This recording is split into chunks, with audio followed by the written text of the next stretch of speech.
جو علم تجھے تجھ سے نہ لے لے اس علم سے جہل بہتر ہے۔ بیوقوف کی صحبت سے تنہائی بہتر ہے۔ دنیا حاصل کرنا کوئی برائی نہیں، لیکن جب دنیا کو آخرت پر ترجیح دی جائے تو پھر سراسر خسارہ ہی ہے۔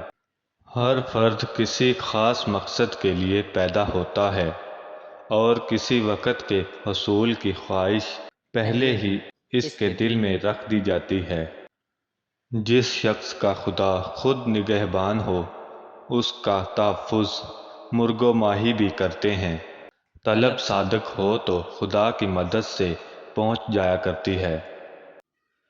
اے محبوب، اے حقیقی، آپ کی محبت میں مجھ کو نعرہ مستانہ بہت اچھا لگتا ہے۔ قیامت تک اے محبوب میں اسی دیوانگی اور وارفتگی کو محبوب رکھنا چاہتا ہوں۔ حقیقت اور مجاز کا فرق تجھے اسی وقت معلوم ہو سکتا ہے جب سرمائے انسانیت تیری چشم بصیرت کو صاف کر چکا ہو۔